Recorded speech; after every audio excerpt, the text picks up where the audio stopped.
Welcome back to BNC Live. Happy Monday. I'm Laverne McGee. Thanks for being with us.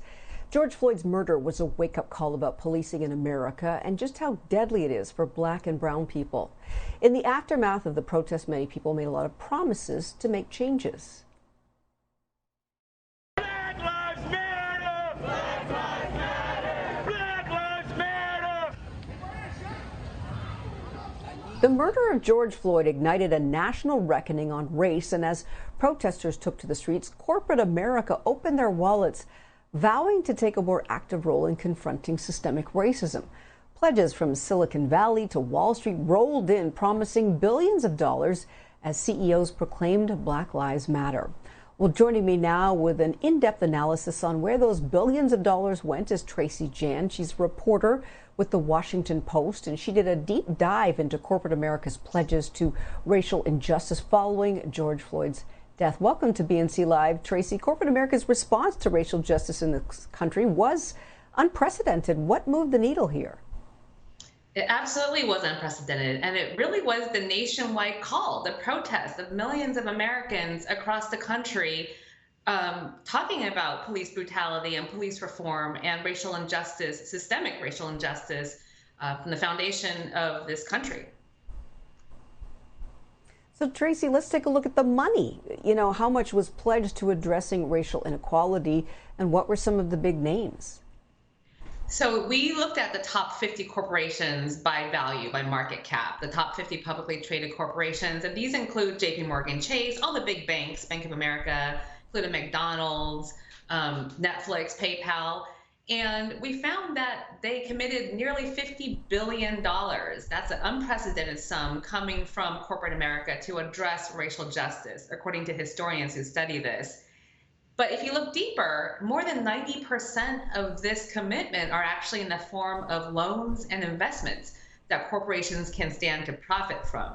It's not a bad thing, you know, the fact that they could profit from this is part of they're folding this in as part of their business, but it's not pure philanthropy. Most of that is coming from JP Morgan Chase and Bank of America in the form of promised increased mortgages to Black families, Black borrowers, to increase Black home ownership because of this systemic racial gap in home ownership between Black and white Americans, which is a huge cause of the big wealth gap between Black and white Americans. So having said this, Tracy, do you think then that this money will actually break down that systemic racism? Will this be successful? Well, there's a limit to what corporations can do, right? A lot of activists, economists, civil rights attorneys who study this say that it's one thing to throw money at a problem, but you really have to look at the policies that your corporation is actually perpetuating internally and externally, and the policies that your corporation is lobbying for or against in the government. Government has a huge role to play in this in terms of regulations and policy. So let's take Black home ownership, for example. The fact that two of the biggest banks have pledged billions of dollars in loans to Black Americans is a good thing. But even deeper, what are they doing in terms of how they assess who qualifies for loans? What do their algorithms look like in terms of deciding who's creditworthy? So those are all steps that corporations need to do to look internally to actually evaluate what sort of policy changes they need to be making. Did any of this money actually go to organizations who are trying to help promote, break down the problems that we're seeing, or was it all just money that was allocated to loans and products and services that the bank could also make money off of? So 4.2 billion of the $45.5 billion actually were in the form of donations. So those went to organizations, including civil rights organizations, criminal justice reform organizations that is doing this work. We were actually surprised to find, though, that a very tiny fraction of those grants actually went to address criminal justice reform.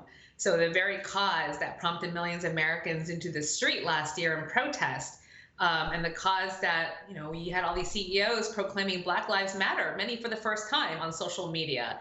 and their companies were talking about systemic racism and their role in perpetuating or reforming that issue.